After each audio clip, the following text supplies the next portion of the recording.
जय हिंद। मैं हूं राजेंद्र तिवारी और आप देख रहे हैं अनब्रेकिंग दस्तक। आज हम बात करना चाह रहे हैं, दो चीजें हैं। एक तो अर्नब गोस्वामी पर कल हमने बात की थी कि अर्नब ने सोनिया गांधी को लेकर के जो बातें कही वो बिल्कुल आपत्तिजनक थी, और एक पत्रकार जिस तरह से पत्रकार को बिहेव करना चाहिए और पत्रकार को बात करनी चाहिए उस तरह से उसके अनुकूल नहीं थी वो। इवन उन पर जो बातें उन्होंने कही वो बातें अवमानना का केस भी बनता है, और साथ में ऐसे व्यक्ति को, चूंकि अपने यहाँ पे पत्रकारिता का लाइसेंस वगैरह नहीं होता है, कहीं भी नहीं होता है, लेकिन वकीलों की तरह अगर लाइसेंस होता या डॉक्टर की तरह, तो वो छिन जाना चाहिए था।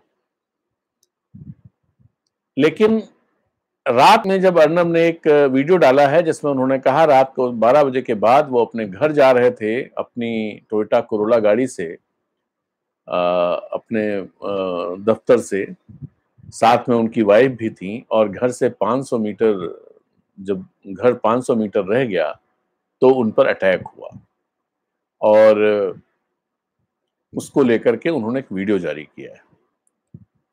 पहली बात तो ये कि ऐसे उसमें अटैक का पूरी तरह से, किसी भी मामले में इस तरह के अटैक्स कानून हाथ में लेने का पूरी तरह से निंदा की जानी चाहिए, और हर व्यक्ति को इस बात पर खुशी नहीं जतानी चाहिए, इस बात का समर्थन नहीं करना चाहिए कि उन्होंने ऐसा बोला तो उनको लोगों ने सबक सिखा दिया। नहीं, ये गलत है, ये गलत है, पूरी तरह से गलत है।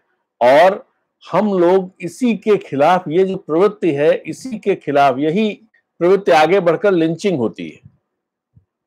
यही प्रवृत्ति है जिसमें लोग अपने हाथ में कानून ले लेते हैं, और ये प्रवृत्ति किसी भी समाज के लिए अच्छी प्रवृत्ति नहीं है। जो भीड़ तंत्र है वो अच्छा नहीं है, और अपने हाथ में कानून लेना अच्छा नहीं है। तो इस घटना की निंदा की जानी चाहिए कि अर्नब गोस्वामी पर हमला करने वाले लोग अपराधी कहे जाए, अपराधी हैं, उन पर मुकदमा चलना चाहिए, उनके खिलाफ कार्रवाई होनी चाहिए। अगर अर्नब ने गलत कहा है, जैसा मैं भी मानता हूं गलत कहा है, और मुझे लगता है कि उनको सजा दिलवाना जरूरी है, उनको सजा मिलनी चाहिए, तो आप अदालत में जाइए, पुलिस में एफआईआर करिए, अदालत में मुकदमा करिए और उनको सजा दिलवाइए। सजा दिलाने का, कार्रवाई करने का एक एक सिस्टम बना हुआ है, एक सिस्टम है अपने देश में। अगर उस सिस्टम को लोग लांघेंगे, जैसे बहुत सारे लोग लांघ रहे हैं, अगर उस सिस्टम को लांघेंगे तो फिर समाज बहुत खराब हालत में पहुंचता जाएगा। और मैं इसी के खिलाफ बात करता हूं। जब मैं ये बात करता हूं कि देश के गद्दारों को गोली मारो सालों को, ये गलत है ऐसा कहना, और ये बिल्कुल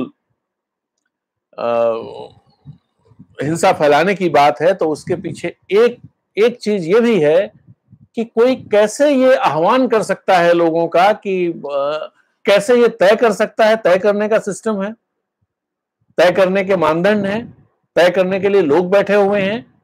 आप उनके पास जाइए, अगर आपको लगता है कि ये देश के साथ गद्दारी कर रहा है, ऐसे कानून है, आप उस कानून के तहत मुकदमा करिए। लेकिन आप ये नहीं कह सकते हैं कि आप खुद ही तय कर लीजिए कि कौन गद्दार है और फिर उसको खुद ही गोली मार दीजिए जाकर के, और लोगों से कहिए इसको गोली मार दीजिए। ये वही उसी तरह की प्रवृत्ति है ये। और जो मैं बार बार कहता आया हूं कि हमारा जो जितना राजनीतिक क्लास है उसमें सारी पार्टियां आती हैं, वो राजनीतिक क्लास दरअसल एक ही कैरेक्टर वाला है। बहुत ज्यादा अंतर नहीं है, बस अंतर इतना है कि ये लोग आइडियोलॉजिकली कमिटेड नजर नहीं आते हैं, अपॉर्चुनिस्ट ज्यादा नजर आते हैं, और भारतीय जनता पार्टी के लोग या वो परिवार के, जो भी परिवार के लोग हैं, वो लोग जैसे भी हों, लेकिन वो संघ परिवार कम से कम आइडियोलॉजिकली कमिटेड नजर आता है। उसका एक सोच है, उस सोच की तरफ ले जाने के लिए काम करता है। तो ये इसका पूरी तरह से निंदा की जानी चाहिए। ऐसे लोगों को बिल्कुल वाहवाही नहीं की जानी चाहिए। मैं ट्विटर पे देख रहा था कि ढेर सारे लोग, कुछ लोग ये लॉजिक दे रहे हैं कि भाई कैसा अटैक हुआ कि शीशा भी नहीं टूटा, ये भी नहीं हुआ। शीशा टूटा हो ना टूटा हो, इससे कोई फर्क नहीं पड़ता, कार का शीशा टूटा हो या ना टूटा हो।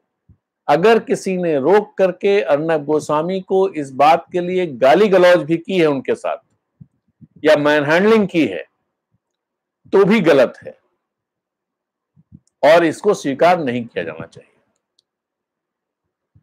क्योंकि जिस तरह हम अपने साथ सुलूक चाहते हैं, वैसा ही सुलूक जब दूसरे के साथ करेंगे तभी चीजें खड़ी होंगी, तभी चीजें बनेंगी, नहीं तो नहीं।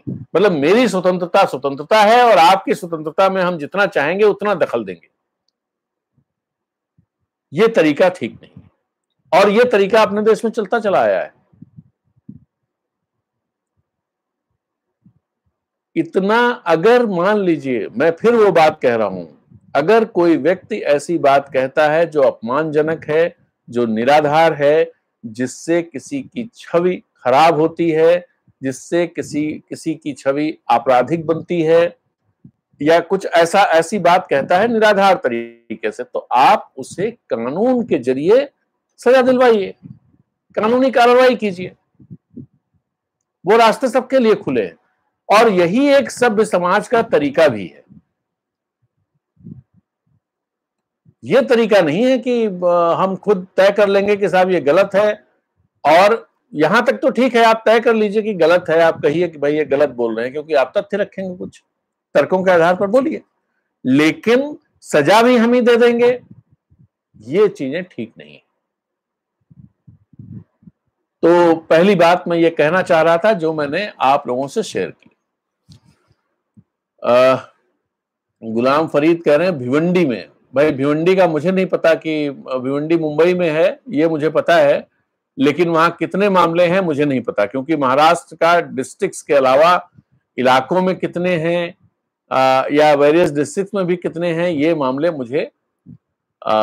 मुझे जानकारी नहीं है। और ना मैं इस तरह की कोशिश कर रहा हूं कि मैं आपको किस जिले में, किस कस्बे में, किस गांव में कितने मामले हैं, ये जानकारी आपको दूं, ये मेरा कोई कमिटमेंट भी नहीं है, और ना मैं इस दिशा में काम भी नहीं करना चाह रहा हूं। ये काम नहीं, एक मोटा मोटा तस्वीर कि कोरोना की स्थिति क्या है, किन जगहों पर ज्यादा है, किन जगहों पे ग्रोथ कम है, मरने वाले लोगों उसका ट्रेंड क्या है, ये सब एक बात होता कि जिसमें आपको पता चल जाए।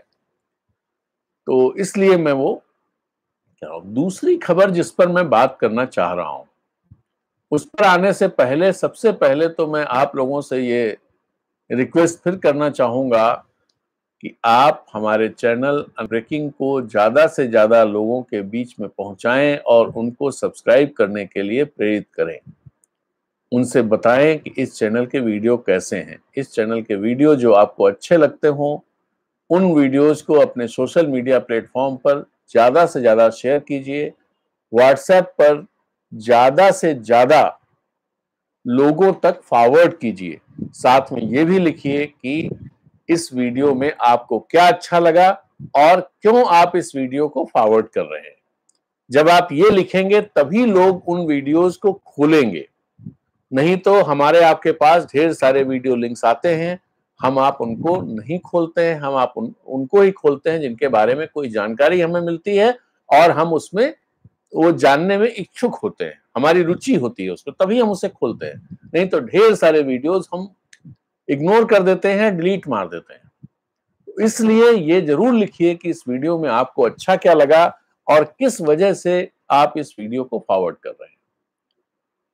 तो फयाज खान साहब का, फयाज खान है सर। गुड मॉर्निंग सर, मैं यहाँ देखता हूँ कि जो देश बांटने के बात कर रहे हैं, तो इसमें कौन सा डिस्ट्रिक्ट किसको देने वाले, आपको कुछ जानकारी हो तो बताइए मुझे। तो बड़ी खतरनाक बात आप कह रहे हैं, ऐसी कोई कहीं बातें चल रही हैं क्या? कहाँ ये बातें चल रही हैं? ये जरा मुझे आप जानकारी दीजिए कि किस जगह पर ये बातें चल रही हैं। सोशल मीडिया पे चल रही हैं तो सोशल मीडिया पे कहाँ चल रही हैं, अगर कहीं है तो उनके स्क्रीनशॉट आप पोस्ट कर सकते हैं, इसके कमेंट बॉक्स में पोस्ट कर दीजिए, मेरे फेसबुक के पे मैसेंजर पे डालिए, मैं उसको देखता हूँ कि क्या हो रहा है और फिर उस पर हम बात करेंगे।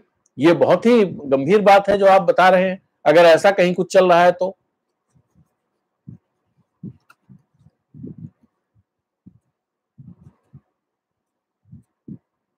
और कहाँ ये देख रहे हैं आप, ये भी जानकारी आप हमें दीजिए।